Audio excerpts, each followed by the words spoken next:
Dès le 16 décembre, des patients souffrant d'un mal mystérieux affluent à l'hôpital central de Wuhan. La première à s'en inquiéter est le docteur Ai Fen, la chef des urgences.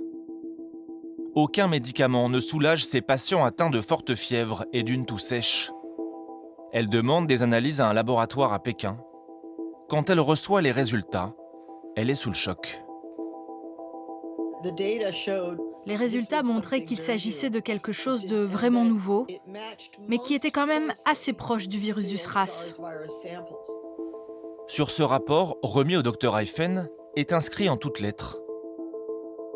Coronavirus, SRAS, transmission possible par postillon à courte distance ou par le toucher.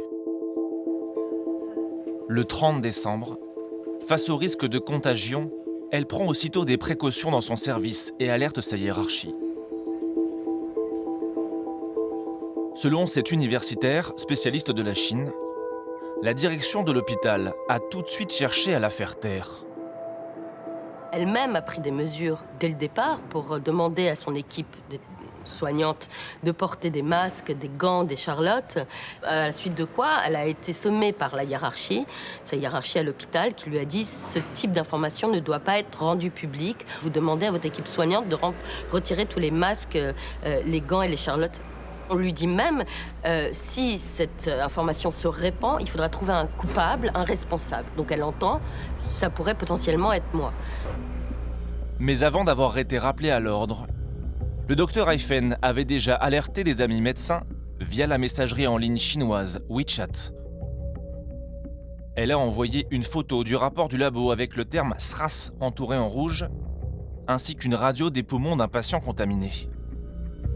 Parmi les destinataires, le docteur Li Wenliang, un ophtalmologue de 34 ans. Considéré comme le véritable lanceur d'alerte sur le coronavirus. C'est lui qui va relayer ces documents à une centaine d'autres médecins. Rapidement, il fuite sur les réseaux sociaux. 7 cas de SRAS confirmés au marché aux poissons de Wan'an. Les patients ont été isolés aux urgences de l'hôpital. S'il vous plaît, faites attention. Ça fait peur. Le SRAS est de retour ?